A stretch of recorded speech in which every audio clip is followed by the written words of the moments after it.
Okay, great. Okay, hi guys, welcome to Bridging the Realm. This is the place where we bridge the gap between the physical and non-physical dimensions. And as many of you who are joining us today, you've probably already seen a lot of my interviews, so you kind of already know what we'll be speaking about. But just to give you a little bit of a brief idea, for today's session, we will be discussing the 12D chakra system and what's beyond it.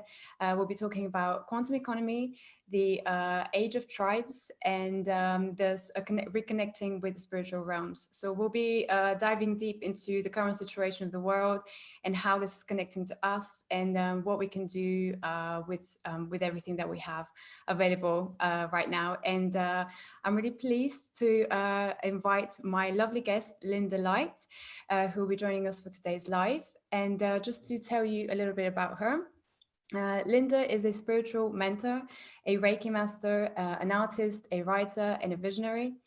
She is also the chief organizer of the Holy Bird Tribe, which we'll discuss a little bit more about what this entails later in the interview.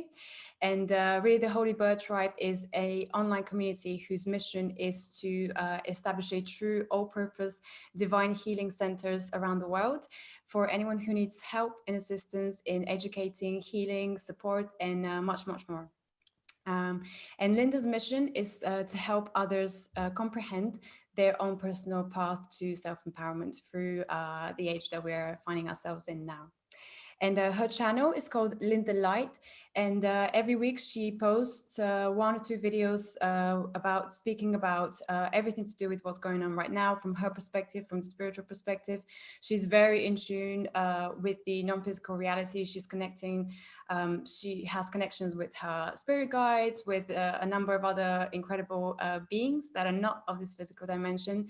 So if anyone is interested in learning more about her work and everything that she's pursuing now, then definitely check out her channel, Lynda Light, on YouTube. And she also has a Patreon page, Lynda Light, so where she discusses in detail a lot more of these topics that we'll be discussing today.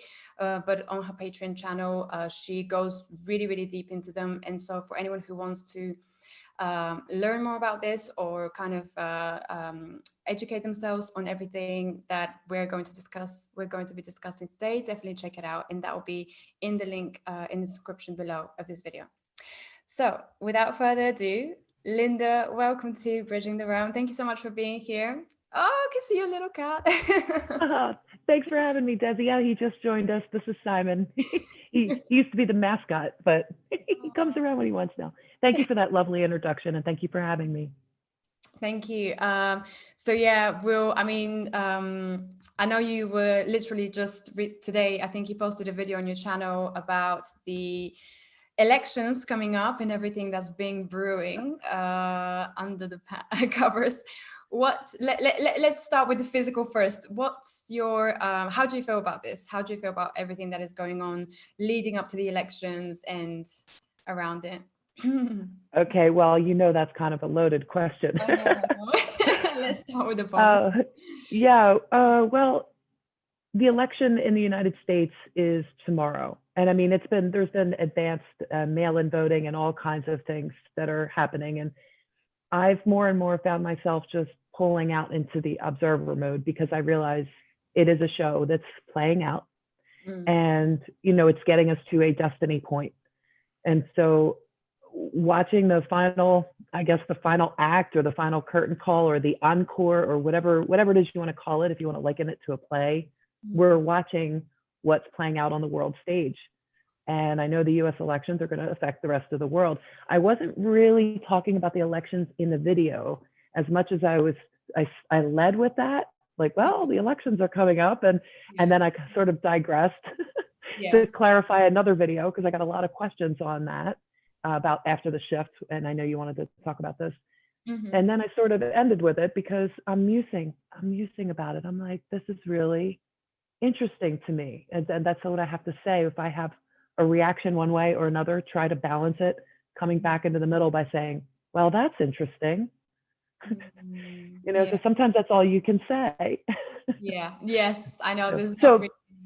anything else? Yeah, sorry. And any specific questions you have about it, feel free to ask. But generally speaking, that's what I'm trying to do right now is just Mm, stay in observer mode because we are going to see some things that are going to play out, I believe, uh, mm.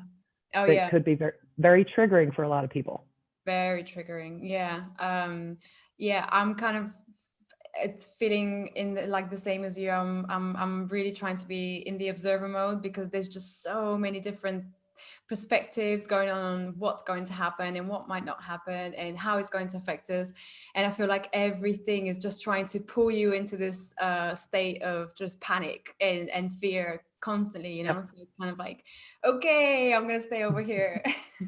Yeah, yeah, that's a big one because we know there's only two things. There's only fear and love. They Yeah. cannot coexist in the same space at the same time. Mm. So in order for, the old system that feeds off of fear, everything that we're learning and discovering, it's like the veil's being lifted. The carpet is unrolling to show us what the true picture is. Imagine a puzzle that's rolled up like a carpet and Mm. it's unrolling. And the more it unrolls, the more you can see what the picture is. Yeah. So more and more truth is being revealed, and people are beginning to understand that their energy has been used Mm. against them. Their co-creative abilities have been used against them, Yeah. and we're being fed off of in such a way that when we're in a state of fear, this energy is being used and taken from us to be, used by other entities. That's the best way to put it. I know that's triggering for some people, but that's really what's happening. So staying in that state of balance, being able to see, okay, this might be fearful, but how can I look at this from a higher perspective? Mm. And yeah, there's some things. Do you want me to tell you what I think about after the election? What might happen for? Yes, go on. Yeah, yeah. So I heard this somewhere, and I went in and I did a check within myself, my higher selves, just to see because it really resonated. Mm. So I can't take credit for going in and just getting this information myself, but I Yeah, did check. And still coming from you. oper- yeah. Well, so Operation Warp Speed was supposed to have to do with the vaccines. And I heard somebody talking about the military operations are going to be using that to put out the riots that are going to be triggered. Like it's sort of like set up so that any way that if Trump wins the election, if he tries to proclaim that he won, if he proclaims victory, if any news station tries to proclaim that Trump won the election, that's Mm. supposed to trigger something on the other side, Mm. and literally like all out type of civil war. Like, and there's a website that had this manifesto written on it. So, I mean, of course they're watching this. Of course they're trying to stomp that down. But I really think as much as people want to believe it's going to be this whole big civil war and everything, I really feel at peace with the fact that it's going to stop. It's going to be stopped in its tracks. It's not going to be allowed to happen. If Mm. we're not allowed to have nuclear wars and these things, we're moving into an age of peace, a golden age. There's not going to be, yeah, there might be little pockets of it, but it's Mm. going to be handled and taken care of like very, very quickly. So I think within a very short period of time, maybe a week or two at the most. Mhm. I don't see it going on for months and months. Like some people are planning for. It's always good to be prepared. Yeah. So in case there's another lockdown and things like that do happen, we don't know how long. What's the inauguration is mid-January sometime, I believe. So yeah, it's good to be prepared, but I really feel like they're gonna clean this up quicker rather than later.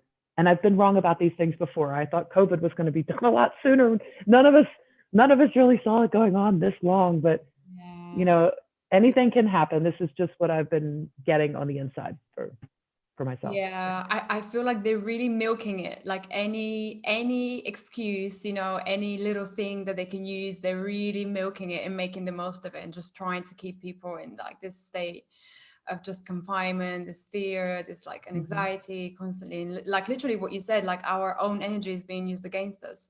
Like right now, our co-creative energy is being used against us completely. So that's why again, like you said, I think it's so important to just kind of step back and not take part in all these like the fear-based agendas and stuff like that. So yeah, definitely a good way to do it. Yeah, and if you look at your energy exchange is a currency exchange, because energy is a current. So Mm, if you look at the flow of that, this whole thing has been a big money grab, hasn't it? yeah, yeah, totally. Yeah. So a lot of things are shifting, but it's been a big money grab. So what's the opposite of that? What's the opposite of everybody doing so bad and being so desperate and in such need? The Mm, opposite end of that is everybody being in a full state of abundance and having everything they need and having all their needs taken care of, and their family, their loved ones, their bills. You know what I mean? We're yeah. stepping into this massive shift, and it's not. I mean, yes, it's energetic, but everything is energy. But Mm. we're going to see it on all fronts, not just a pipe dream that people talk about that never seems to happen. It's actually in process right now. I So know, yeah, it's I think it's like it depends where you look, isn't it? Because like you on one of your videos about the quantum economy, you were saying, it's already happening, like because people are like, yep, where is it? When is it gonna start? It's already here. But it's yeah. like, are you looking in the right places, Because some people have no clue that this is even going on. Well, So they will soon. yeah. They Hope. will soon, because the quantum financial system is going to, I don't want to say override, but it's going to become mainstream in that your banks are going to ask you to re-authenticate yourself and all of that. So when it's plugged directly into the treasury, at least for the United States, the SWIFT system is gone, or will be absorbed Mm, and finished. I heard that could take another year or so, but minute financial transactions, like things that are retirement based and group income, there's so much that, can you imagine even trying to plan this whole reset or switching over to a new system like the quantum system? Like, I can't even imagine the headaches they must have gone through trying to plan this. oh boy. So as this transition happens and it goes digital, people are going to be asked to authenticate, in the digital system. You go to log into your bank account and they're asking you, to verify who you are, and you'll be guided through prompts on how this happens. So people are going to wake up to the fact that, yeah, cryptocurrency is a real thing. It's digital, okay, but now it's becoming more user friendly. So Mm, there's credit cards now that you can fund with cryptocurrency, and you can just pay for at the store, or gas, or your bills, or whatever you use credit cards for. mm, So it is becoming more user friendly. It is becoming more mainstream. But when you have to give people like little bits and pieces. You can't yeah. just throw everything at them and say this is it. It has to be what seems to be a seamless and smooth transition. Mm, And it gets to the point where at some point there has to be like that flip, that switch where everything's acknowledged. yeah. And you know what, Desi, honestly, I have to laugh at this, because I say this because I feel like there needs to be, and this is my sort of Achilles heel, Yeah. Mhm. because I really feel like people need to have a nice smooth transition, and then there needs to be a switch, right? But that isn't always what's happened. There seems to be this, well, let's just give them a little bit, like, and I know this is completely off topic, but I'll give you a quick example. UFOs. Mm. So now they're called like aerial phenomenal, they call them something else. But the Pentagon and the New York Times and different things in the United States, they've come out with the fact that they have ships, that they're Mm. real. Oh This yeah, should be trending national news. You know what I'm saying? I know. For But no, like, the information is out there that if they have disclosed that, and it's a fact. Mm. So um, I don't know how much of a light switch moment they're going to give for the new Exactly. quantum financial system, or Yeah. how much they're going to just sort of make it seamless behind the scenes and people just are in it and they don't even realize it. Yeah. I Yeah. guess Yeah. we'll have to wait and see. Yeah, exactly. Yeah, I remember when they started coming out with the news, that the military said that yes, there are UFOs and they've seen them and they had pictures of them and videos and everything. And it was kind of like it was up for like a week and then that's it. And then no one spoke about it. It was just like a blip. So it's really weird how, Yeah. it just stayed there in the past now and no one's really talking about it. So yeah. Yeah. And there's different countries that it was all over for a while, and they're putting it out there a little bit more. But in the United States, it was like, why is this not national news? Yeah, Why? exactly. Yeah. it didn't make any sense. They buried it really fast. So Yeah. Really, really fast. Yeah. yeah. Oh boy. Yeah. Well, let's see. Hopefully, yeah, this quantum economy is going to be on the national news this time. Yeah, Um, yeah. okay. I feel like, you know what? I really feel like with the announcement of the digital dollar, the US digital dollar, Mm, supposed to come in January. January 1st, 2021 is what I've been told. And mm. that not on the inside, this is what I've been told from outside. And 21st, 2021. Okay. yeah, like the first day of the new year, we're going digital. So if the United States announces their digital gold backed coin, Mm, and I want to say, you know, precious metal, so I want to say gold and silver, but at the very least, if they announce that January 1st, everybody will find out soon enough, you mm. know? Yeah. So Oh, that yeah. could be a light switch. That could be the light switch moment that shows people that, yeah, it's digital, it's here. And the difference between the digital economy and a quantum economy, I think is important to make that distinction. Yeah. Um, so in the digital economy, you can still have the old pyramid structure where the entity or being at the top makes the most money. Uh-huh. In a quantum economy, you're giving the money down to the people. You're sort of flipping that on its head. Um, And but it works in like a now time space. So anybody can have a platform that's say peer to peer, like a crowdsourcing, crowdfunding type of platform. Anybody can have a platform like that and own smart contracts on the blockchain. yeah. And you can actually have anybody that comes in after you. It sounds like an MLM, right? But it's not, because any person can have a platform and they can have people fund them. And it can be from side, from up, from down below. So it literally is taking the old pyramid structure and flipping it on its head to Wow. give, to be able to recycle. So like, you know, you could, if you're doing this, you can fund people that come in, you can help fund their dreams. They can Mm, come in with money to invest. It goes to you. You can send it right back to them to help them fund people that they want in. So yeah. it's really cool how you can direct where the money goes, Yeah. and you can crowdsource each other's dreams. And Exactly. that's more of like the quantum economy is the people helping the people, Yeah. and it not going to any company, not going to any middleman, not going to any bank.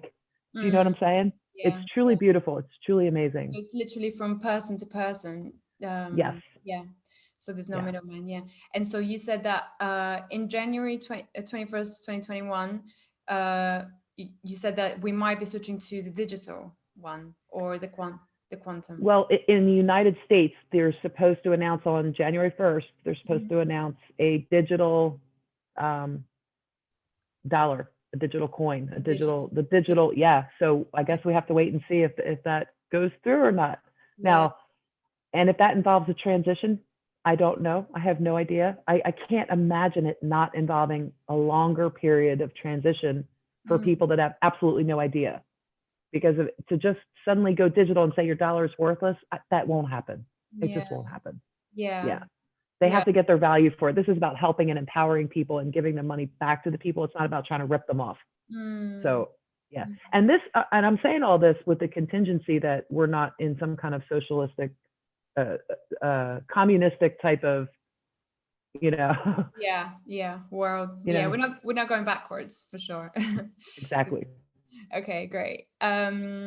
Okay, well, I think we had a good dose of quantum economy and money stuff. So, well, actually, let's go backwards a little because I know, well, really should have, I know I should have asked you that in the beginning, but tell me a little bit about your story. How did you start this work? Because I mean, you have really incredible videos on your channel and you connect with so many beings and you deliver such powerful and potent messages. How did this all start for you? Did you see, were you psychic since you were young, or did you kind of start later in life? How did Yeah, that's a great question. I call myself a turtle lately because it? I've taken a very long, slow, steady path. At times, having little bursts of energy. Hmm. Each one of my children's births has triggered a new round of awakening. So it's been a very long thing. Yes, as a child, I had many, many incidences where I'd be like, you know, Mom, don't go, you know, in just different moments where, Mom, something's wrong with your dad, you know, things like that. So yeah, I've had the psychic experiences my whole life, but I think living in the 80s, when I was a teenager, graduated in 87. Yeah. That was also the year my first son was born. Oh. And yeah, and he basically shifted my whole life. He was my special angel. He Mm. actually passed away about 3 years ago now, and on March 23rd, it'll be 3 years. He would be 33 right now. Yeah. And he left me with a beautiful granddaughter. But each child that I had that was born shifted something. And I know your hormones change and things shift, and everything changes in your body when you become pregnant. So, having the birth of a child, it can trigger a major depression and everything too, like postpartum depression. But Yeah. I think the shifts that happened for me were more organic, and like integrations and activations and things were happening back in the late 90s after all my children were born. Mm. Just, I want to say, archetype energies were merging themselves with me Yeah. and showing me things. I've been a dreamer. I've journaled since I was 20 years old in the dream world. Wow. So I've done a lot of dream travel and had dream awakenings, lucid dreaming, dream activations. It's just sort of been like a whole collection my whole life of sort of growing into who I am now. Yeah. Yeah. Yeah. 'Cause, I mean, I guess you were part of I guess what they call them as the first wave, children who kind of set the tone for all this, like the new psychic abilities and everything coming in now. So, you were like the first one. Possibly. Yeah. Possibly, I guess. Yeah. Sometimes it feels like yeah, nobody was around, and yet they were. We just didn't have the internet to realize that we were Mm. spread across the whole globe. So Yeah. Yeah. yeah, Oh wow. yeah. So were you when you talk about your dreams and stuff, you were traveling in dream time, were you aware that this is what you were doing, or were you kind of just like, oh, this is just a random dream I had? Well, at first they were just random, very vivid dreams, and I had people telling me, "Oh, it was. What did you watch last night? What food did you eat? Oh, it's mishmash." I got a lot of that because I used to like to share my dreams with family and ex-spouses and things. Yeah. And the more I started realizing that's a very real world over there, the better I got at experiencing, say, a heightened sense of lucidity, the more I started having visitors. So deceased loved ones would start coming in, and the more I started experimenting with my superpowers, flying, levitating, healing instantly, things like that. So yes, those experiences, very interesting, because I would wake up sometimes and realize this was a past life, say past life. This was another life that I popped into. And I got to see the whole 360 perspective, where I was at the center point, and any experience that I've had could be jutted out from me in any direction in 360 degrees, like fully quantum. Wow. And I could see like each point, it could be like a life or an experience, a different dimension, you know what I mean? And to realize that I was at the center of that for myself, just like anybody else can realize that they're at the center of their own experiences. I started to realize like, whoa, this is a lot. So when you start to recalibrate your memories and things that you already knew, you start to recalibrate that and bring those energy pieces and fractals and aspects back to yourself. You have to have a period of integration. Otherwise, you'll think you're going insane. You know what I mean? Yeah. It can be a lot. So people that have sudden experiences and then they get the amazing information downloads and then they have an amazing low. It's the ebb and flow of everything. It will come back into balance. If you're going through that now, if you've just had some downloads or you think you're going crazy, it will come back into balance. Just, realize that you are the center. Your heart center is the center of peace and balance. So I hope that answered your question. I'm sorry if I went off too on that one. No, I did. It was really interesting, but yeah, it was reminding me of like, because I kind of been this year, especially, I've been really having this realization that we are creators of our own reality, and you literally are at the center of everything, and like whatever you're putting out there is being reflected back to you. And I've been having so much of that, especially this year, and kind of just seeing how things, I'm just manifesting certain things so quickly, and Yes. it's scary, because then it's like, oh my God, am I ready to be responsible enough to like create what I want? Bingo. That's exactly right. And starting to see that through the summer was starting I was starting to see that through the summer a little bit more clear, like, wow, because you kind of get the concepts, but then when it starts manifesting and you're realizing I did that, you start to, it can be scary, but yeah, of course you're like, am I ready for this? Can I really do this? I don't want all that responsibility. And it's funny because you're given these memories of gifts that you have, of tools and treasures that you have, the powers, right? You're given these gifts of the memory of it because you already know how to use it. But it's like, I don't want to misuse that. So you might like manifest something so powerful that you kind of back off a little bit because you really don't want, and that's good. That's a good thing. It's like the training wheels are coming off and you're kind of standing on your bike going, do I really want to go down the hill? Yes. Maybe I'll just pedal around up here a little bit. Maybe I'll go in and get some lemonade and a cookie. Even take a little break from the bike because I don't want to go down that hill yet. It's okay. It's okay though, because once you start going down the hill and you realize I got this, it just gives you that empowerment to reclaim your space, to reclaim your energy, your field, your aura, your field around you, to reclaim your entire division, which is where you are located geographically on this planet. So, and in multiple dimensions. Wow, that's so powerful. You described it. Yeah, you described it so well. I love that metaphor about going down the hill. That's exactly how I've been feeling. It's like this realization of, oh my God, because we always say, oh, I want to have this and I want to have that. And then all of a sudden we're realizing you do actually have the opportunity to have this and that. And it's kind of like, oh God, where do I start? Because that's the thing, we've been trained for most of our lives. We go to school, we're told exactly what to do. We go to college, we're told exactly what to do. You don't really have to plan anything. You go to university and then, again, you're told what to do. Your routine, you're like 3 years down the line what you'll be doing. And now it's kind of like, oh my God, I get to choose for myself. What if I make the wrong choice? Yeah, that's true. And it goes with the little things too, because I want to say, if you're looking around, what do you want to manifest? When you say that to people, and when you're coming from all the conditioning that us as humanity have been through, you're looking around, okay, what do I want to manifest? So if I'm just looking in my living room and I say, well, I'd like to manifest a little waterfall back here for my plants that I just brought in the other day. Okay, but then that seems kind of silly to me now. Like, yeah, I would like that, but it's not important for me to do like a whole manifesting ritual to manifest a water fountain. Like, so when I'm supposed to have it, I will. I visualize it, I see it there, but I'm not going to be going through, like a ritual to manifest things anymore. I'm trying to like declutter, downsize, because I have a dream to be in an RV and be traveling around and setting up these healing centers and all that. So like, I'm not trying to manifest things. And that's where, when you're talking about the power and going down the hill with the bicycle, it really comes in, I think, at a powerful level when you start to see it's not about the things. It's about like having that power. Like, can I manifest this for other people? Can I manifest what they need to help? What am I here to do? What is my mission?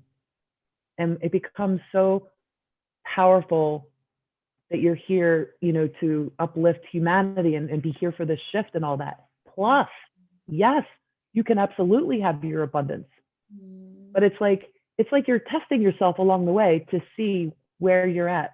Do you know what I mean? It's like an authenticity test that you keep getting. You keep giving yourself until you really get it.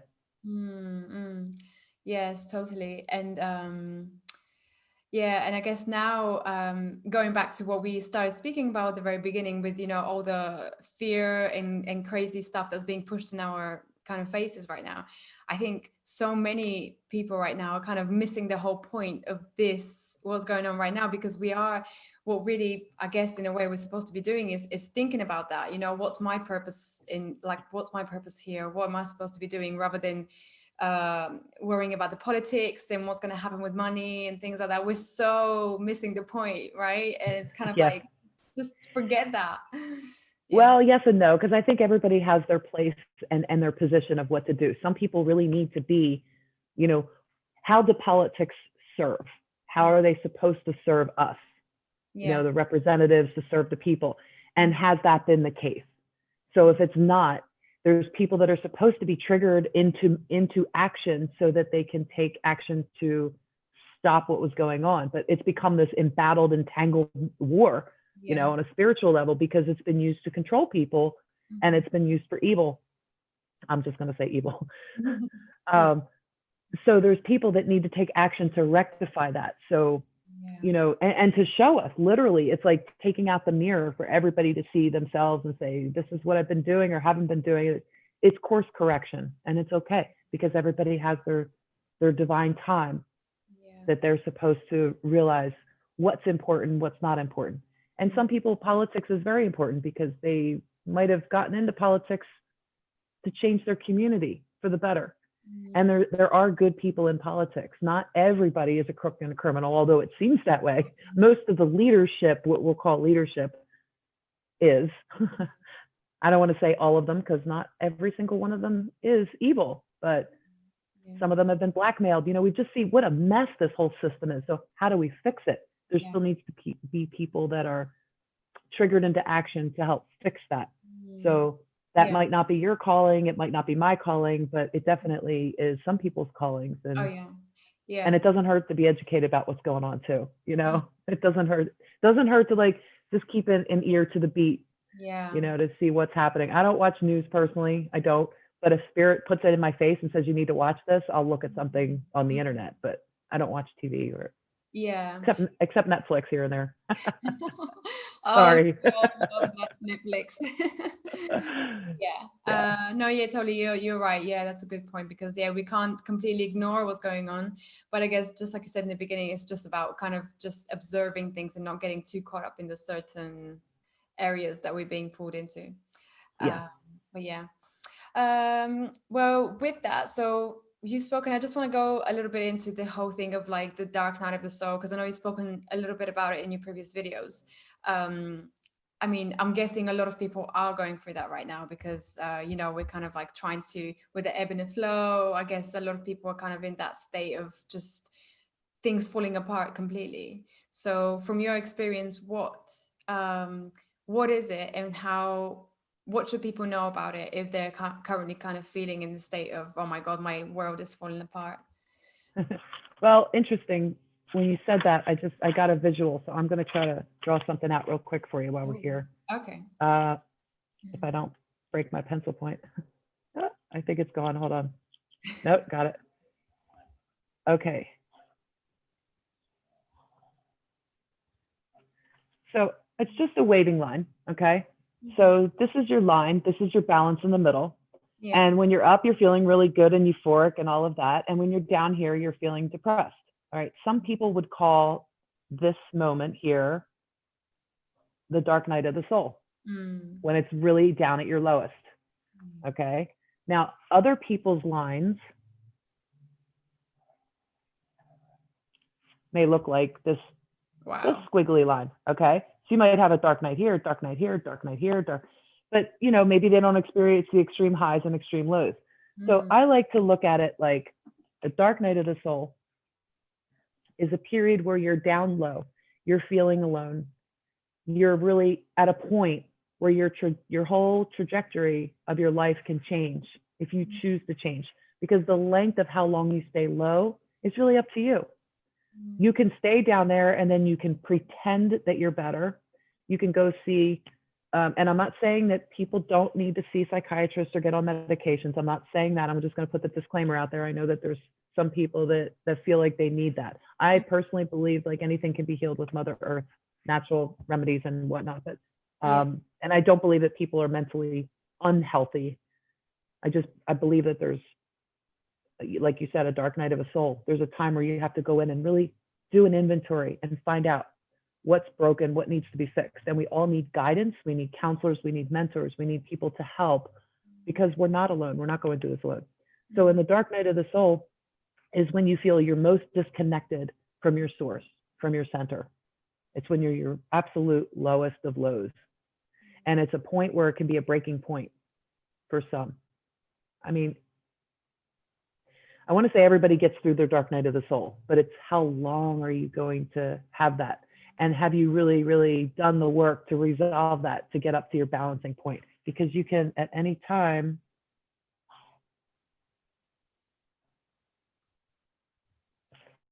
Here's the top line. You Yeah. might be down low at any time. You can choose to balance that and stabilize that in the middle. Yeah. Yeah. Mm. And it's not easy to do. It's not an easy thing if you've never done any spiritual work or any inner work, and suddenly you find maybe you lost this, you lost that, this person left your life, somebody died, you lost your job, maybe you're homeless, like all of a sudden, like everything in your life is gone. People have shifts like that, and they might be doing things they didn't even realize they were doing. They might have habits or judgments or things that they have to go within and analyze and really reflect on and do that inner contemplation work. And Yeah. that's really, if you've been traumatized and hurt as a child or through your life and you have these deep scars and these wounds, it's hard to really sit down and take a look at that by yourself. But when the universe forces you into that, that's what I consider the dark night of the soul, is when the universe kind of smacks you upside the head and says, Do that. you're going to look at this whether you like it or not. I'm going to make it so hard for you that you have no choice but to look at this and change your ways about you. Yeah. So Definitely. Wow, that's such a good explanation. Thank you for that. I think a lot of people are gonna benefit from that. I hope so. Well, speaking of support and just being, because I think, well, especially if you're finding yourself in this sort of situation in your life, it's so important. At least for me, I've realized to have people around you who kind of you can resonate with, and that can kind of be on your level, and you can kind of share this with. So with that in mind, tell me a little bit about the Holy Bird tribe and how did this come about? Because it's very much, around this idea of helping each other, of community, people coming together from around the world. So it's really such a great, thing that you've created. So tell me a bit about that. Oh, thanks, Desi. Yeah, it's something that came to me, I want to say in February or March. It was early 2020. The name had come to me. Mm-hmm. And I remember calling out for the Holy Bird tribe just because I was looking for soul family. I was looking for people around. And I've met many people through my life that I've resonated with, but I've never really, I felt soul connections with a few people here and there, and that's very special. But people come and people go in your life. And I really wanted that soul mission that I'm here to do. Like I felt it coming and I knew it was coming. And the 144 always resonated, and it was part of on the Galactic Force team with Andrew. You had him as your guest recently too. Andrew Weston, he taught me so much about the 12D digital framing system and the AI and the light and light of intelligence, the awareness of intelligence, that light is intelligent. I've always known light's intelligent. We're taught that in Reiki. Energy goes where it wants to go, where it needs to go. It's intelligent. So in learning a lot of things and getting my codes and different IDs that I associate with and resonate with, I put out a call on May 3rd, and I was just had this powerful music going on in the background, and it was a beautiful day outside gardening and whatnot. And I just put a call out for the Holy Bird tribe, and it's on my channel. And I remember going back looking at that later because everything seemed to come together when I finished the Galactic Force team, and I guess graduated from that class or whatever however you want to put it. It seemed like Spirit had the next thing for me all lined up, and it was the Holy Bird tribe. And I had put out a couple calls, but this manifested so quickly, and they were showing me, I've always resonated with birds. I have feathers all over my house, and I have pictures of feathers in my bedroom. So I've always worked, little birds came to me, and I've done healing work on them and things like that. And right after I got this call, and I had sent some emails to people saying, do you want to be part of the council? Like, do you want to do this with me? And right after we had our first meeting set up, this little bird, and for about a year and a half now, I haven't had any birds come to me. And I go outside and there's a little bird, and I pick him up and I'm trying to heal. I don't see any injuries, obvious signs of injuries, but I've spent about 25 minutes with him, and I'm trying to heal him. I'm letting the sun, and I'm kind of like getting tired. I wanted to, I'm like, all right, little guy. And he had fallen a few times. He tried to fly. I'm like, I don't know what's wrong, but like, look, you're free to go. I was visualizing him flying away, and he flew away and dropped dead right next to me, just like that. Right. And I could have been like, oh my God, and freaking out, but no, like I paused. I held it for a second. I was like, wait, this has to be a sign. And I'm like looking for the silver lining. Well, he's crossing the realm. He just left his body behind. It was the most beautiful experience. as well as it could have been the most shocking, like, oh no, but I didn't go there. And I took that as a sign. And it was the Holy Bird tribe they were showing us. They're multidimensional. They're in higher realms, not just physical realms where you see the birds, but they have a spiritual aspect too. And like, I'm very connected to that. So there was a lot of, I met a soul sister on some Native American land that we lived between or on either side of. So we met there. We gave each other the same feather, basically. Wow. When we hadn't seen each other in a couple of years. So a lot of things that happened like this, it was like they're showing me this was the great unification. So the Holy Bird tribe is representing all and multiple different bird tribes within the nation. The bird nation has many, many, many tribes. And so like the bluebirds, and obviously there's many people that resonate with different types of birds or feel like they're part of like this tribe or that tribe, but they're really under the bird nation. And the Holy Bird tribe's function, it was showed to me, was to unify. You know, obviously we have healing centers and things we want to do and want to create, but we all seem to share the similar vision. The people that are in the Holy Bird tribe. It's the great unification. It's a great coming together of the bird nation to have these healing centers. I say healing center, but it's like a whole new way of re-educating people. Like on our last council, we had an animal communicator come on, Terry Wallace, and she spoke about a foundation that she's already started, which is a vision of a lot of us on the council.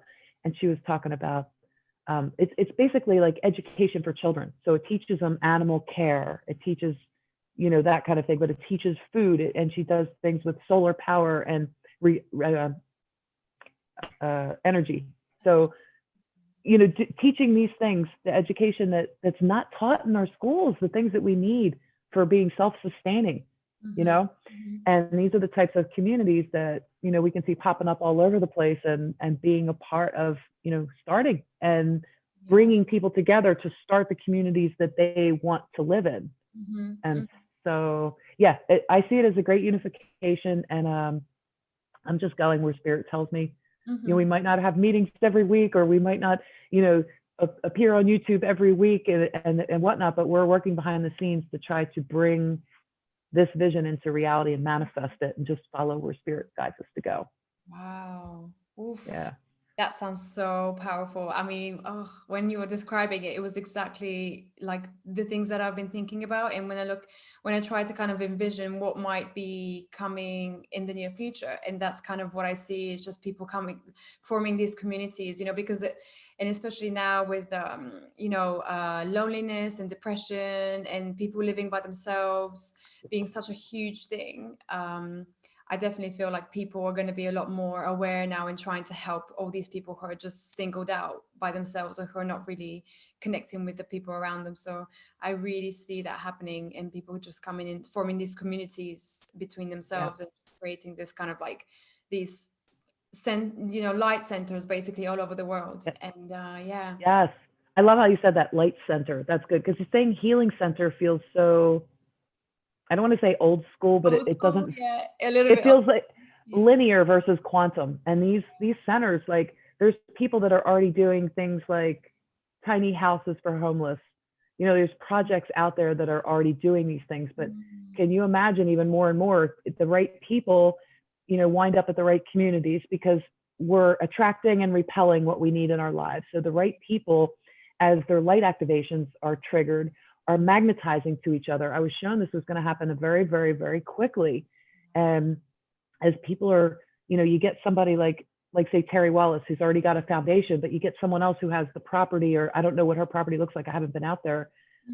She's in Arizona now, but you might have, you know, the shifts for the people and the places to be in the right place, to have the right system, and it just falls into place. And then you get, you know, like you got someone who likes to cook, you got someone who knows how to, you know, grow the food, and you got someone else who loves to work in the gardens, and someone else with the animals, and then someone who likes to teach the children or teach, you know, and this sounds like all like female jobs or not. It's non-binary. It's like whoever wants to do whatever they want to do. You could have a woman hammering, putting houses together. It doesn't matter. It's like people are going to find where they need to be, and they're going to be passionate about doing it, because the exchange, we're talking about currency being an exchange of energies as well. Really, money is energy manifest.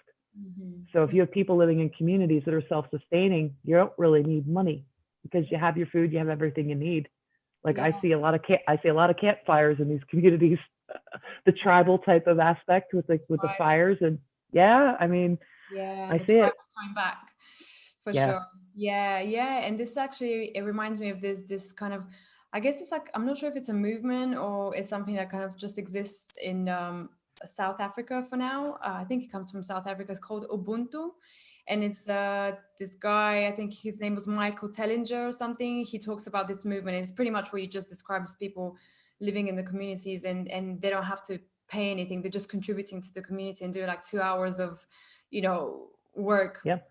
and that's it. And then in the rest of the time, they're just doing their own thing. So, I yeah. think that's fascinating. And when you said that, it immediately brought to me a picture of a fella who did something wrong in the community, and they just stood in a circle and put him in the middle, and they said all the good things about him. And it just, like it's like a forgiveness type of Yeah. ancient technique, tribal technique that's amazing. But yeah, if everybody had the abundance that is their birthright, and everybody had all their bills taken care of, all their money taken care of, there's a lot of people that still have to get things out of their system. They're going to have to buy the new car and buy the new house and buy the dresses and the coats and the, whatever, shoes. Fine. Do what you need to do. There's also a lot of people that would establish communities where we don't need that. It's not about the materialistic stuff. So you'd have the money to be able to move to a location where this is, money can definitely help get this off, and running.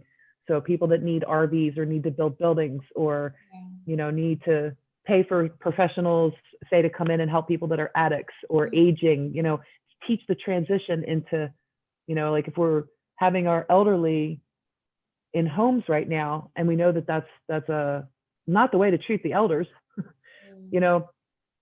the healing technologies and the things that are going to be released, I can only hope, because my dad's in a nursing home right now and there's nothing that I can do about it, and I can't even visit him, and it's heartbreaking because he went in during COVID, and it's absolutely heartbreaking. Yeah. So, to see if we can get these healing technologies in to help people like my dad and other people that have dementia or early have Alzheimer's or whatnot, the people that are in chemo and cancer and all kinds of medical problems. Like I see great assistance with that, but that's where I'm really like, I'm kind of stuck in, I want to see that light switch moment. I want to see that, bring that technology, because I know we have the technology. Let's bring it down. Let's get these people healed, and let's get the show on the road. Exactly. Like not stop waiting a year or two for this or that, or down the road. It'll take a while to transition. No, like let's do it now. Yeah. We need it now. Exactly. Yes. I'm totally with you on that. It's so annoying how we always, for anything new to come out, we're having to go through all these loops and these potholes. Ah. I love how he's participating in the whole session. He is. He is. He's Oh, like, patience, mommy, patience. he's so cute. Oh, I love it. He came in at the perfect time. Yeah, he did. Perfect time. Right. Okay. Yes. But yeah, I'm totally with you on that. I just want to see those things just being out, and people can use them. It's like, oh, they always have such long processes with everything to come into play. So it's just like, oh, come on, just get it over and done with. Right. Yeah. Yeah. Well, hopefully, now that a lot more people are starting to learn about it, hopefully there'll be more demand for it, and then these things can just come out. Yeah, definitely. Yep. Okay. So I really wanted to speak about the 12D framing system. You've spoken about Sure. it in your videos and stuff. I'm guessing there are people who are not really familiar with it. So let's let's get into this topic. And what is the 12D system, and what's beyond it? What is it here to do? Okay. So right now, if you have a body, you have access to 12 dimensions. That's, if you want to look at Earth as a little playground or experiment, or it's best to look at it as like a video game type of thing. I know some people don't like that analogy, but just stay with me for a minute. Yeah. So if you look at it like a little video game or simulation has 12 dimensions, we've been taught, and our co-creative vision and abilities have been used to teach us that there's only 3 dimensions. Oh, well, okay, maybe 4, 5. Okay, 5 to 7. That's as high as you go. Yeah. Do you know what I mean? And it's like it really is no separation. You have access to 12 dimensions right now.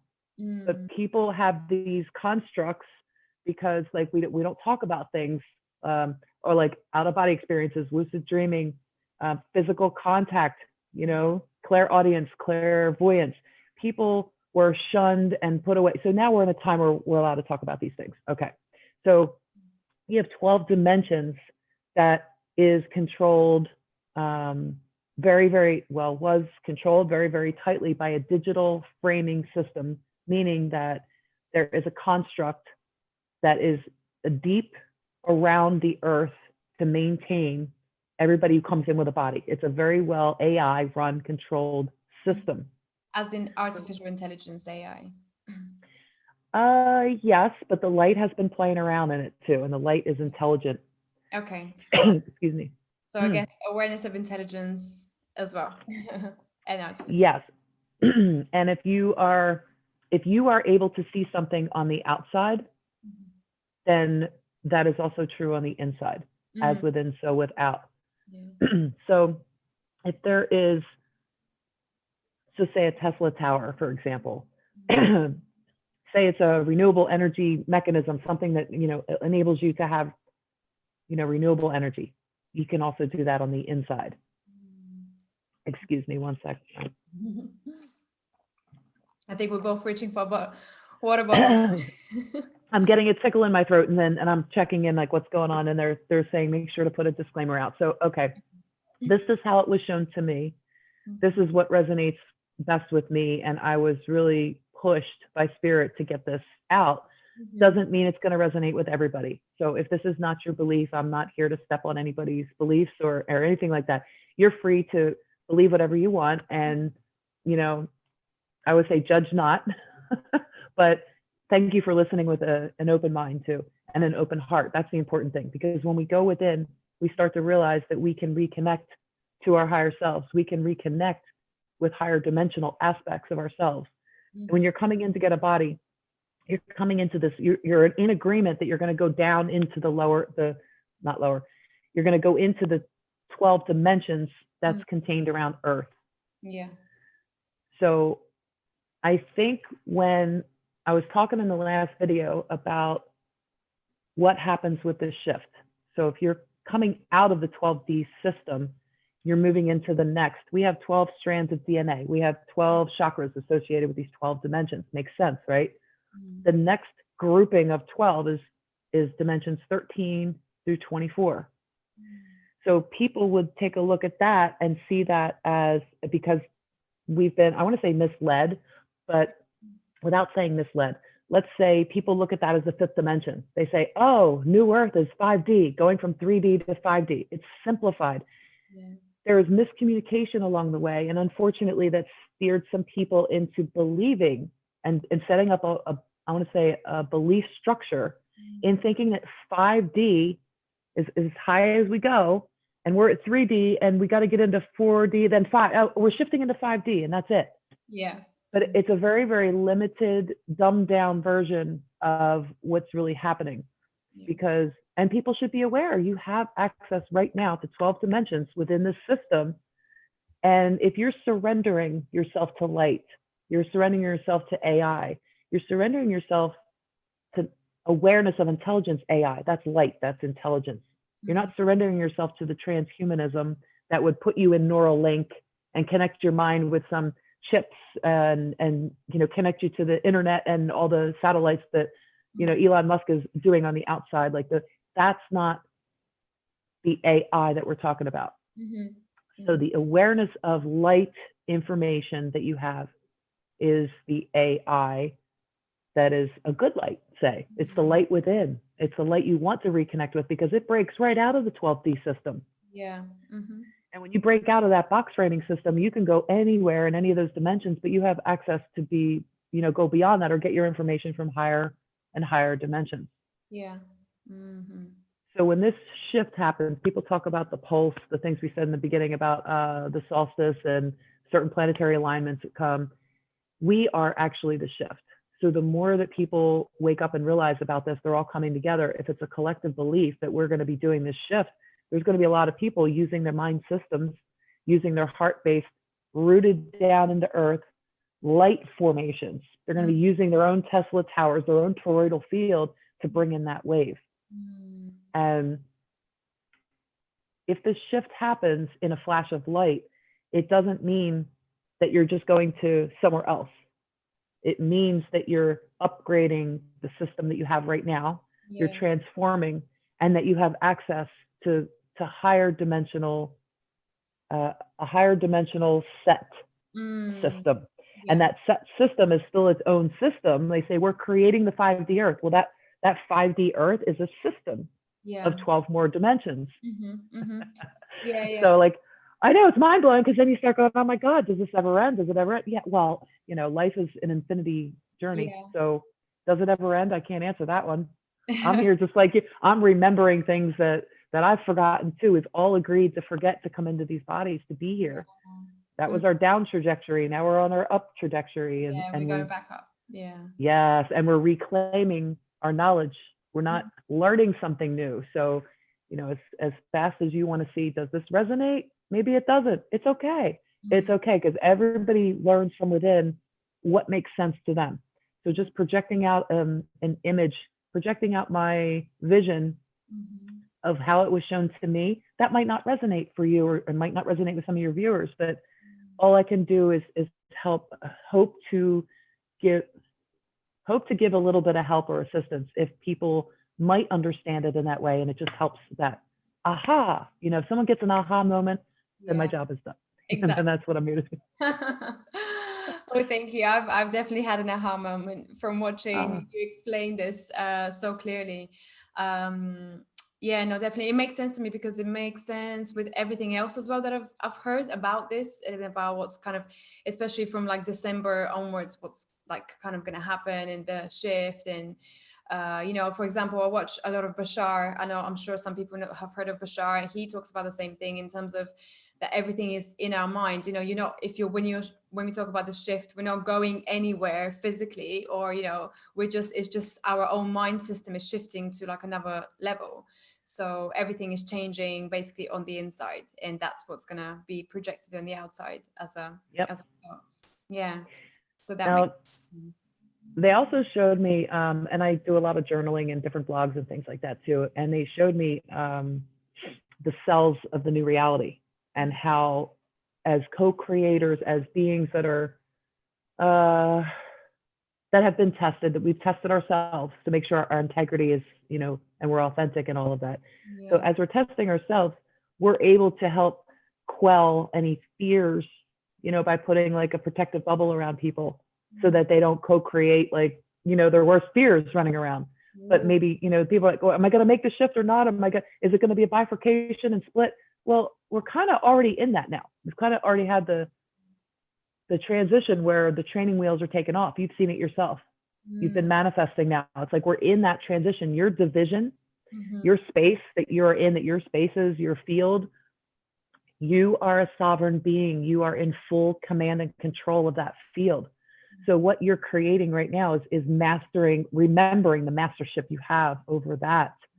And since you can be present right now in 12 dimensions, you can get to know all your higher selves in that dimensional field. When it shifts, imagine what you can do in the 13th to the 24th dimension. Wow. You know, so if you can teleport, or you can, you know, do things, are you going to be messing with people or whatever? Like, people aren't going to be given that if they haven't gone through the 12D testing system yet. And you are testing yourself. So your integrity will be there. So, okay, so maybe I might manifest a little more coffee for myself. Okay, is that selfish? No, I've earned it. You know what I'm saying? Like, that's not but what we're going to be doing, you know, you're not going to walk through the wall to your neighbor's house if you live in a, you know, community like apartments or townhomes. You're not going to just like invade people's privacy, because you've already been through all those tests, and you know you won't do that. Exactly. We're not abusing power. Like, we know where we're going. So you can be sitting in the same room with someone who's still operating and being tested through the 12D system, and you'll have access to 13 through 24. So does it mean that they're not going with us? No, they're going to be here, but we might be able to walk between the worlds at that point. Like, it depends how far we take our powers, right? Yeah. Oh, wouldn't that be funny? There's some people sitting there like, oh, I can't walk for the walls yet, and you're like, okay, bye bye. Bye bye. And right out. I know. It's gonna be fun. It's gonna be fun. It'll be interesting how this. I mean, there's so many different kind of theories of how this will go and what it will look like, but I guess we won't really know until it's already kind of happening. But yeah, I guess we still have more to go. But and that's it. Yeah. Well, how do you personally deal with stuff? So for example, I know this stuff, right? But I still sometimes I come across some things that are not ideal and situations that are not great. And I'd rather not manifest them. So straight away in my mind, I'm like, oh my God, how did I create this situation? And there's this moment of panic, and it's kind of like, okay, take it back, like reel back, like. Yeah. It's the 4-second rule. Yeah. You got 4 seconds in any time and space, that if there's a thought, that you can create another thought to catch that thought and pull it back and dissolve it. I use the violet flame of transmutation a lot. Okay, wait, say that again. Say that again. Okay. Yeah. Okay, so if you create something with your thought and you realize right away you have a 4-second window to pull that thought back into its own bubble and implode itself with the violet flame, transmute it if you want. So like, let's say you're judging somebody.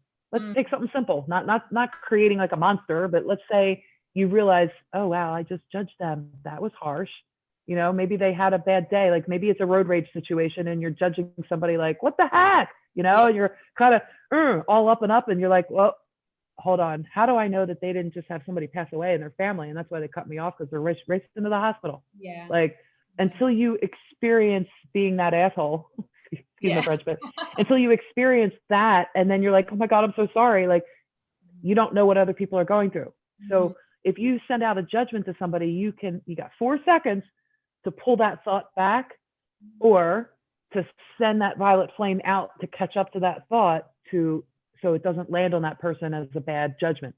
Because people, you receive all the time, stuff's coming through your field all the time from other people. Projections, Yes, you're a transmitter and a receiver. You magnetize and you repel like a magnet. Magnetricity, as it's known. But as the thoughts are coming through your field, do you let them keep going? Sometimes you do. Sometimes you hold that and you transmute it before it gets in your field, so you can have your field set up that way. And sometimes you want to trace it back and say, what the heck? I've had some comments. Well, there's one in particular that was really hurtful on a video I did about 4 months ago or so. And I decided to trace it back, and I know exactly who sent it, and I know what mind state they were in when they did it, because Spirit showed me. And I guess I needed to see that. Wow. So what did I do? I forgave them. I mean, they didn't know better. They were reacting to something with that obviously triggered a fear reaction. Yeah, they got triggered, and of course it had to do with Trump. So, which is really funny. Oh, of course. Who wasn't triggered by Trump? Like, come on, everybody's been triggered by Trump in one way or another. Exactly. Yeah. Oh, wow. Okay, yeah. Wow. So you actually, so this was a random comment on your YouTube, one of your YouTube videos, and you were able to trace it back to the person and find out the state that they were in. Yeah, I wasn't trying to trace it, mind you.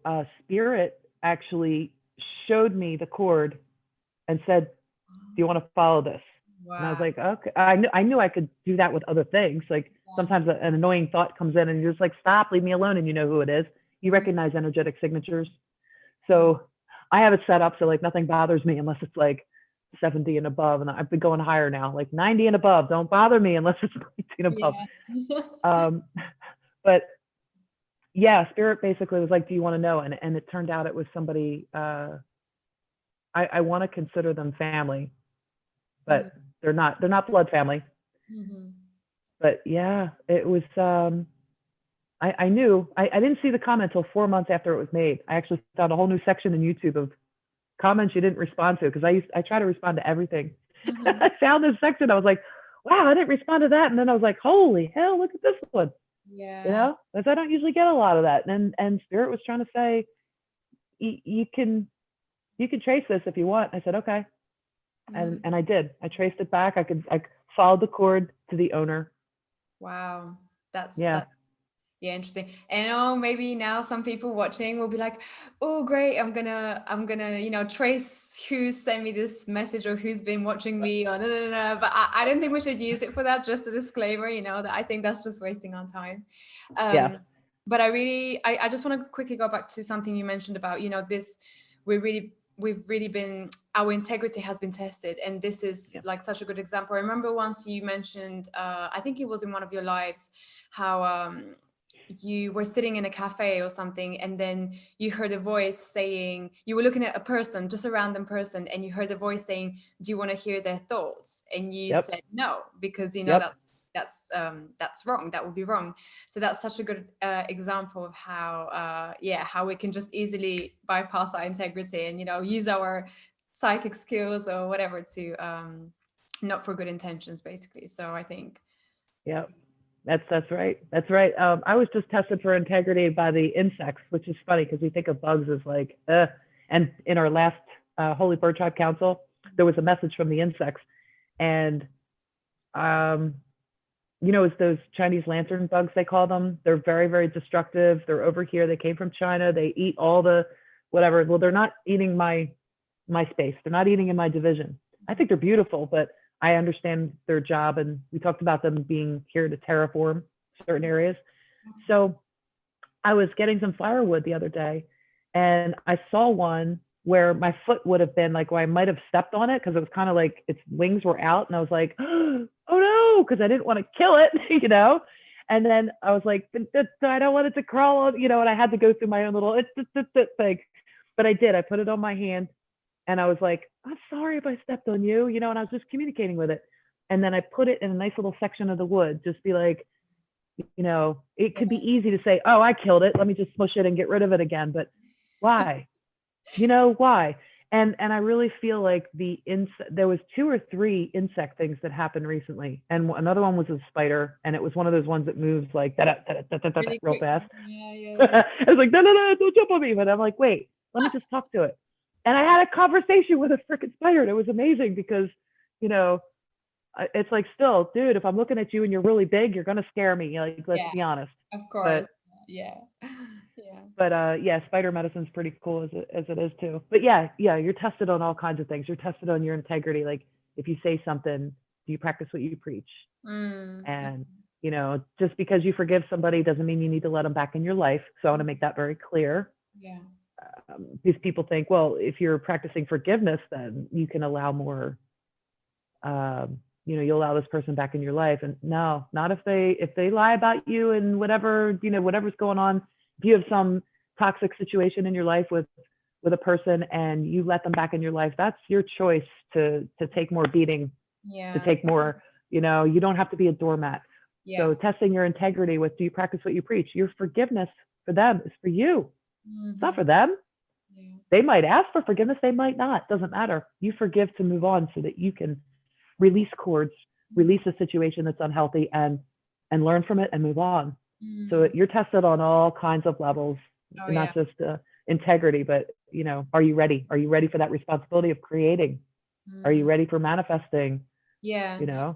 God, yeah, totally. I mean, I've been kind of pondering on this, and just thinking about some people speak about in the future, we'll be able to manifest things like this and da da da. And I'm thinking, God, this would be so dangerous if we were given this right now, because people would just be manifesting horrors like left, right, and center.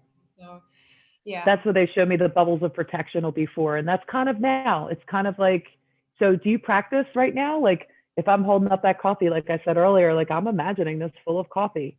I'm working in multi dimensions right now. So somewhere in the 12D system, I'm holding a cup of coffee. It's not empty. Yeah. You know what I mean? Yeah. So like, keep practicing, keep doing that, because at some point you don't know what powers and responsibilities will be given when you've earned it and when you've gotten to that where you can handle that without manifesting your worst nightmares. And yeah, you might need training wheels for that too. Like, I can't imagine, my mind system it's pretty clear, it's pretty good, but I get foggy too. Like, I definitely dip myself. So I can't imagine having that power right now. Oh God, I'm not ready for it yet. Like I said, my hands aren't open for it yet, but I'm still practicing. Yeah. We're all gonna get there. We're all gonna get there. Yeah, we're still in the practicing mode. Yeah, definitely. Yeah, no, it's interesting how it works. So okay, so just to summarize it, so you said the 4 second rule, if you kind of gave out thoughts that are not very helpful and you want to kind of transmute them immediately. But what do you do when you're finding yourself in situations that are kind of already quite negative, and you kind of like, oh God, how do I get out of this, or how do I stop manifesting more of this? Do you have a technique or a rule for that? So are you saying if you find yourself in a situation that's already manifested and now you're dealing with the aftermath? Mm-hmm, mm-hmm, That's just like spirit bopping you on the head saying, wake up. Do you mm, really want to keep manifesting this? And the best way to get out of it, if you say it that way, is to own your stuff, own your own mm. crap. Yeah. If you did or said something wrong, even if you were betrayed, say, and you thought you were in a safe place speaking about something, let's say, somebody betrays you and goes and tells someone else, so they're stirring the pot up and they don't want to admit their own stuff. So let's say they're, doing something like that. Okay, so what do? It's kind of a toxic situation then. You need a little break. Do you forgive them? Yes. Do you let them back in your life? I would say no, but it depends. Every situation's different. Yeah. So how do you get out of it? Well, if you realize that what you said hurt somebody, you go to that person and you say you're sorry. Yeah. You don't try to make excuses and, say, well, I was only doing this. Well, I was only doing that. Well, this was because of that. That's excuses. It's the blame game. It's like pointing one finger out at someone else. You got 3 coming back at you. Instant karma is a very real thing these days. So if you do or say something that you need to own, you have to really take a look at that. So if you're in a toxic situation, chances are you're not completely scot-free. Like you've done something or participated in some way. Otherwise, why would you be in the drama? Like I try to stay out of that as much as possible. And even still, I still find myself in certain situations once in a while. And if you do something wrong or say something wrong, you got to own it and just say you're sorry, own your stuff. The last thing you want to do is hurt anybody else. And that as an empath, I'm sure you feel this too. If you said or anything about somebody that hurt them, or you did something that hurt somebody, it hurts you probably 10 times worse because that's the last thing, right? Yeah. Yeah. So you it's a self-perpetuated suffering. It's like you learn, you do it, you own it, you live up to owning your mistakes, and then you try better next time not to make the same mistake. Yeah. And I say mistake, but they're really lessons. And how many times do you want the lesson to repeat? So yeah. Yes, totally. Wow, thank you for that. That was really, really helpful and really, really useful. And yeah, definitely, I think it's just about making what can I do to kind of apologize, or what can I do to make to make amends, basically, with this. The most annoying ones that I'm finding, especially recently, are the ones where it's like I've been aware for some time that I've had, say, like a small childhood trauma with a specific thing, right? And I thought I healed it. I thought I've gone back there, healed that. And it's like, it's popping up again. And I'm like, damn it, I thought I healed you. It's like, why are you here again? Yeah. I know. I hear you on that. And it's like, I think we talked about this before. You actually walked me through something. You had me on the hot seat. Oh, I had you in the hot seat, yeah. And I didn't even know that was going to happen. And it's funny because you really helped me with that too. It was like a Teal Swan's technique you were using, and it was brilliant. And it's just like you said it on that show, and I'm just going to throw it back at you now because you helped to remind me you're getting down to the onion. At some point you're going to have to get down to the core, and you'll know when you get to the core because you'll have already learned the lesson, but the universe will throw it at you one more time. Or you, actually, not the universe, you are giving that situation to yourself one more time just to make sure you got it. Yeah. And that's all. So that's when you can actually be in joy that it happened again, because you'll be like, yay, this is it. This is the last time. I know it. I've already passed these tests. Here it is. And when you're joyful about it, you're truly thanking everything that has brought that to you, the universe, yourselves, your higher selves. That your guides, your angels, whoever, you're truly grateful for the experience because now you know you got it. Yeah. Now you're like, I have the tools to deal with this. Yeah. Totally. Hopefully, anyway. I've had that experience a few times with a few things, and then they don't manifest anymore. But yeah, I mean, let's see how it goes. Yes, totally. And I wanted to ask you something else actually. Because now I guess there's just, especially this year, there's been so many online schools, that teach everything to do with spirituality, energy healing, breath work, and all this stuff. There's just so many other, which is amazing, incredible, right? Um, but I've kind of recently, I'm kind of finding myself in a space where when something does come up and I need to, rebalance myself and do whatever, I'm kind of like going through my mind and like, okay, which technique do I use for this? Is it the breathing one? Is it the visualizing? Is it this? Is it that? And it's like, oh my God, my brain's gonna burst, And sometimes I just think maybe I just need to, like you especially do, just tune in and just ask like my higher self, Yep, what's the best thing I that's need to do it. right now? No thinking, just like, It's Desi. You know the answer to that. You already know the answer to that question. You just answered it. It's yeah. exactly it. You're all of the certifications and all the courses and techniques that you've learned. You're remembering yourself and you're adding to your tool bag. You've already got it. Like you're already a master healer. Yeah. So what do? You go within and you ask to see. You can go in your happy place in your heart, or you can just tune in through your mind system. Make sure you connect with what dimension you want to. I suggest going to 9 or 11D. They're the two for healing and self-healing. That'll be the softest angelical help that you can get. That's a holy connection. I consider that a holy connection. So if you're going to 9D and 11D and you're tuning into that in your heart center, they'll tell you exactly what you need. They'll show you methods that you forgot you already knew, because like they were showing me these hand systems, different things. Like they were showing me the mudras that it's like, I always thought that was cool, but never really wanted to spend the time studying. I wasn't called to do it, but that's because I already knew them. So as they're showing me like, oh, well, this element, this chakra, this goes here, like, and I'm going, so when you tune within, you'll get more information that just adds to everything you already have, and they'll show you the best technique that's needed. And I say they lightly because it's really you showing yourself, reminding yourself. Yeah. That's Yep. That's a good. And and you won't need any certifications or any specific techniques. You'll sort of, I don't want to say go past that, but that's the best way to say it. Yeah. Yes, definitely. Because I'm kind of at this point where I really want to learn more, but at the same time, I really, really don't, because I just feel like it's just my brain's just full of this stuff, and it's like, okay, I really need to start using it now. Yeah. And you know what, I just helped somebody in my family last week who was recovering from a very serious surgery for a few weeks before that, and I went over there and I was visiting him, and I said, do you want some Reiki? Because like I've been doing this since '98, so they know it as Reiki. And do you want some Reiki? So you can offer it with a label that people understand, because you're meeting them at that level. But that doesn't mean that I was doing just Reiki. Oh, I was not doing just Reiki. I was doing all kinds of things because I was guided to. But you start out, she was sitting in a chair, and we didn't even lay on a table. Like, it's none of that. It was just an impromptu. And I was given the self-empowerment to her. So I was speaking out loud what I was doing because I knew she could handle it this time. Most times when I've worked on this person, they weren't ready for all that. This time I was speaking out loud, and it didn't matter to me, like, because Spirit was telling me, just say what you're doing. She'll pick up what she needs. So yeah, just trust that it doesn't have to be by a system that's created here in 3D, brought back down. It's more like you're remembering how to do what you already know how to do.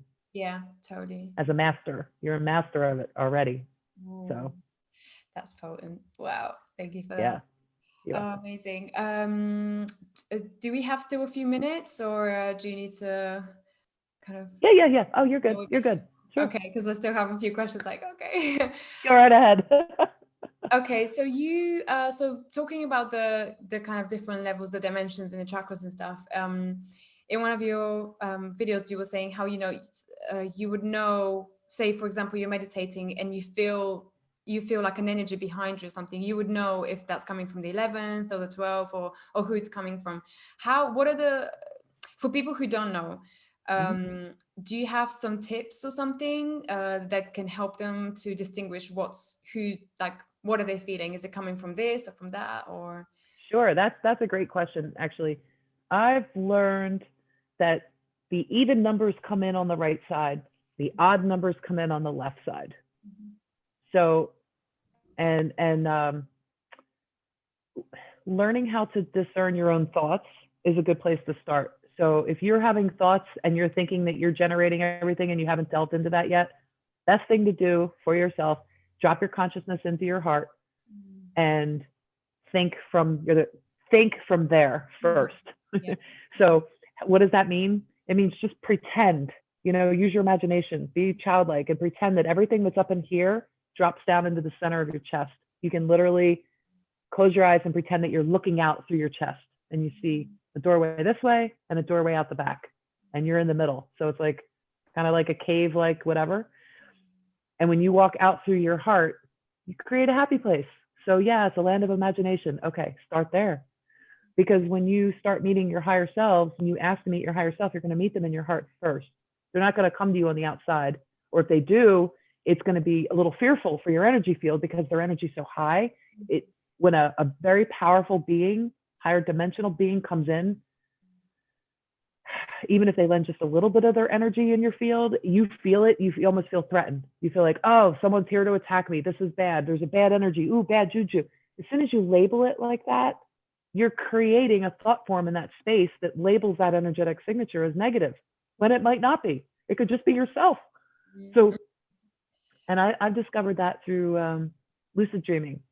There was some lucid dreams and learning how to face my demons, so to speak, and learning that they weren't really demons. They were just trying to get my attention. Yeah. So learning how to discern your thoughts by dropping your attention into your heart is a good place to start. But also recognizing an energy signature like that. How you do this, a good way to start is a self-hypnosis technique that I learned. And many years ago, I learned this. If you visualize yourself, get in a very comfortable position, you could just be sitting, but standing helps good. If you imagine that you are standing on a circle and it's just big enough for your body to stand on, and you give it a color, like say yellow or blue, that color and that when you stand on that will, like, let's say blue, will give you peace. So as you're standing on, you close your eyes and you imagine you're standing on, could be whatever color blue you want. You say the word peace, and immediately your body feels the sensation. Okay, so you say it several times like a mantra. Yeah. Peace, peace. You say it a few times, peace. And your body will have the muscle memory for that energetic signature. And you're creating that energetic signature through a mantra. So if you're feeling a certain way at any given time, that's good, that you want to remember, use your muscle memory technique by labeling that sensation. You don't have to be on a circle that's colored. That just helps. That's how I learned many years ago. But it helps. So if you're looking at plants around you, or you're looking at your cat and you're feeling love, so label that feeling, like connection, unity, right? Love. And so if I label that, I know that feeling from my muscle memory. It's my energetic muscle memory. And when you have a being that's coming from, if you're sitting in meditation, you're actively asking through your heart to get to know each dimensional being. You might find you already know them. Yeah. You know, you might find what star system, like Pleiadians, or, Lyrans, or, the angelics, whatever, like you'll start to realize, like, I knew which dimension, I knew what they are. The Anunnaki, like, 10th dimension was in stasis, in a sleep state or whatever. Like, you'll get to know which dimensional self was misbehaving at like 60 and 80, or might be trying to like trick you a little bit, or say, you're not going to get that power. Like, I'm not going to let you have that. Man, I want you to keep smoking cigarettes. Come on. That could be your 4D. So they're naughty. Some of them are naughty on the right side. But you'll get to know them. And it's like Andrew used to talk about how he would say, friendship, relationship, partnership. And you might already have a relationship with some of them, but you need a partnership. So how do you get that? Well, you start communing with them. You start allowing yourself to understand when they come in that there's going to be a certain feeling that you have. There's going to be a certain triggered energetic sensation or feeling that you get. And I get a warm, liquid light warm on the side of my hand when I get a certain level come in. Oh, wow. I also get chills down another side of the body when another level comes in. So, you know, you'll get to know what your body's response is to these energetic signatures. Yeah.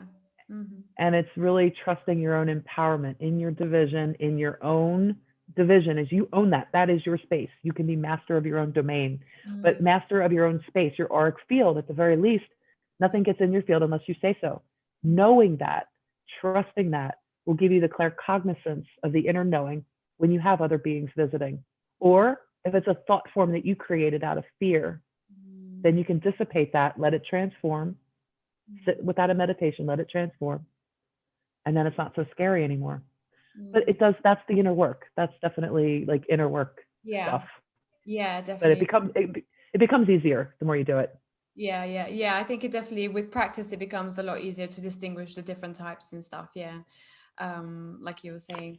But yeah, that's fascinating. It's so interesting how I've kind of recently started to do when I'm doing meditations, I'm kind of like, and when I'm clearing my space, I've also started including outside projections and forward projections, because I never realized until kind of recently how much people's thoughts can affect you as well, and you know, people's projections of you can affect you as well. So it's kind of like not just my own opinion of me, but other people's opinion of me. Is like, oh god. So it's like trying to clear all that. Yeah. Well, yes, they can. And the more that you reclaim your sovereignty and your empowered state, your field, when people's projections come at you, it won't get past you to affect you so that you have an emotional knee-jerk reaction. It'll trigger your awareness that something's coming at you. Yeah. And then you can decide what to do with it. Yeah. So I've pushed all of that out through my division. So like nothing gets in my division. But sometimes there's some sneaky ones that get in under the radar. Like, let me tell you, they do.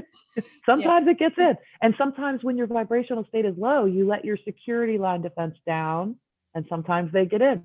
But do they get in and really affect you, or are you empowered enough to know that that's what it is, and it's not going to bother me? I'm going to send it back to you, transmuted and with love. Yeah. Because if you send it back like a mirror, it just bounces back at them. Okay, how are you really helping that person then? If you're a master, you're a master healer of the ages, on the A team, and you're here in the body. Now, what are you really going to do with that? You know, you're not going to just send it back to them. You know, you're going to transform it and give it to them better, just like leaving a room in better condition than the way you found it. Yeah, definitely. And I guess we've all been there. We've been those people who are like, projecting unnecessary thoughts. Yeah. And we still do it. It's not like because we're aware of how to not do it that we don't do it. Yeah. But like you said, that we were talking earlier, that 4-second rule. Yeah. Got 4 seconds to pull that back. You know? So how much are we practicing that? And it's just becoming a little bit better today than we were yesterday. That's all we got to strive for. That's it. Yeah, totally. It's about the small steps and the little improvements that kind of just make that difference, isn't it? Yes. Yeah. Wow, amazing. Okay, let me see if there's any questions in the chat. There's quite a few people who have joined us. Oh, Unified Energetics. Hey, Jerome. Okay, Jerome. All right. Okay, let's see. Someone's just commented, the caterpillar has no awareness of its transformation into the butterfly, but through the darkness, you gain your wings. Yeah, I agree with that. Oh, yeah. Elvia Gomez has said that she resonates with the ideas and she'd like to connect to others in Phoenix. Okay, so any people watching in Phoenix, feel free to connect. Tell her that Terry Wallace is in Phoenix. She's the animal communicator that was on our 6th Holy Bird Tribe Council meeting. So over on my YouTube channel, Terry Wallace's foundation is listed in the description box. So if she wants to connect with her, please do. Okay, Terry Wallace. Oh yeah, and that's she's on your council meeting, isn't it? Weekly, on the weekly council She meetings. was a special guest, but I think that we're going to be getting her as a council member as well. So Ah, okay. Okay, yeah. great. Okay, great. Are you interested in joining us this Thursday, Desi? Or are you not sure what you're doing yet? I'm I asking you would on the spot. I I would know. love to join you. The only problem is the time difference. The time. Oh, right. Yeah, because here it's like 3 o'clock in the morning when you guys normally do them. When are you gonna? Right. Yeah. Uh, you know what? We'll talk. I'll DM you about it. Well, I'll yeah, I DM you can about it. figure that out. But yes, yes, I definitely. Well, yeah, actually, tell people if they do want to join because you do them weekly, right? You do them once a week, the meetings. Well, we were. Spirit showed me in the beginning it would only be for a brief time that we would be doing the meetings like that. And we did our Yeah. first 6 weeks, and then we all needed a rest because everybody has their own projects they're working on, their own things they're working on. Okay. So this past week we took a break. This week we're going to do a check-in, but I'm going to invite several people in who the spirit was tapping me on the shoulder. There was somebody in our Facebook group who's going to be joining us, and we have a few other people that I'm going to ask, and hopefully you can, if we get the time right. Yeah. Maybe we'll just see if we can make it a different time. So we're just going to do a check-in because we want to see the state of the world and that kind of thing, and what's going on after the elections or where Oh, we're at that point. So I think it would be a good time just to check in with everybody. But I really don't see us doing every single week.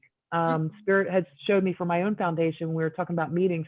It was supposed to be for the first, I don't know how many months we were going to meet weekly, first 2 or 3 months, which is kind of like what this is. This is yeah. kind of like what's going on. I didn't look at this as my foundation, but maybe that's what's happening in that sense. So we might meet like maybe once a month or maybe twice a month, or maybe over the holidays, just once or twice between now and then pick up again in the new year when we Yeah. see. So whenever if you feel like you need to kind of catch up. Spirit is, I've been getting pure, straightforward guidance from Spirit on how to proceed with it. So we Yeah. have a message board that's being set up too, and I think Angelfish is going to run that one. So people can message, if they need help for healing or they need help with something or they're looking for resources. We're going to try to set up the old-fashioned message board, Yeah. and just see if that's where people want to gather. But not everybody's on Facebook, so it would be good to have that in addition. Yeah. So yeah, it's going to move forward regardless of what the meetings change, but the council will be meeting as we need to, I guess. Yeah. As we need to come together and Whenever it's like you coming together. Yeah. Yeah, Whenever yeah. like you need to come. Yeah, I think it's more. I think it's funny actually because I've noticed with a lot of people who are kind of doing this work, especially on YouTube, up until kind of mid this year, everyone had a very strict schedule of when they're doing a video, when they're posting it, and things and now everyone's just like all over the place. It's like, I feel called to come on now, so I'm going to talk about this. I feel to come on tomorrow, so I'm going to talk about that. And it's kind of like everything is just shifting to this whole new way of working. So I love this because I'm not very good with keeping up with timetable anyway, so this works really good for me. Same here, and it's like the biggest, I don't want to say the biggest waste of money, but this for Oh, God. 2020 it's like Yeah. who uses a planner anymore? Like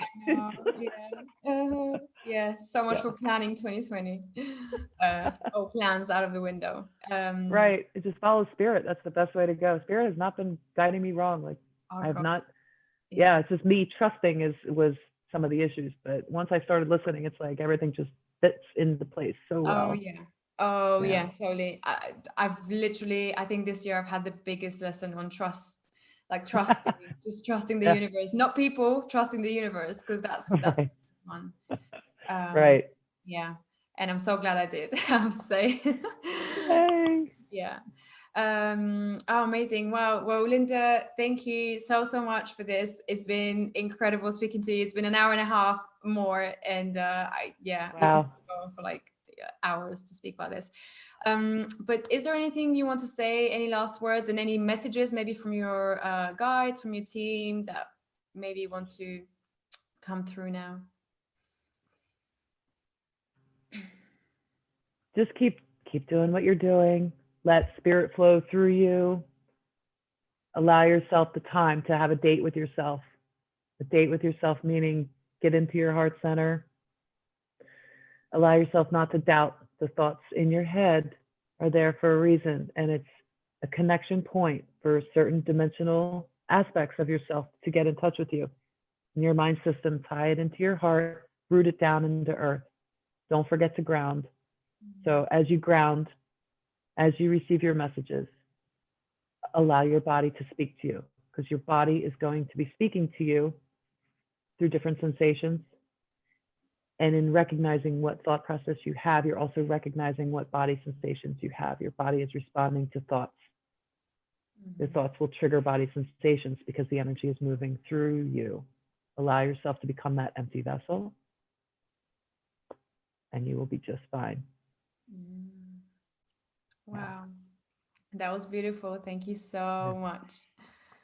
Thank you for having me, Desi. It's been wonderful. I love talking with you. You I hope too. your viewers got something out of this. Yeah. Oh yes, definitely. I'm sure they did. I mean, I definitely got a lot of it, so I know they did.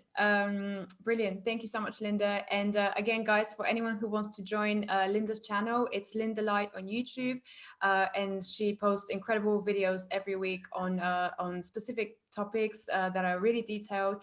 And if you want to learn more about this and get into the education of it, then definitely follow her on her Patreon channel. Is it patreon.com/Lynda Light? Is it the same one? Yep. Lynda with a Y. Lynda Light. Yep. Lynda with a Y. Yeah. Okay. Thank Brilliant. you. Okay. All right, guys. Thank you so much for joining us. And make sure you share this video, subscribe to the channel if you haven't already. And yeah, please do share this video with anyone who you think might resonate with this message. It's so important right now, especially. So yeah, thanks so much and have a good night.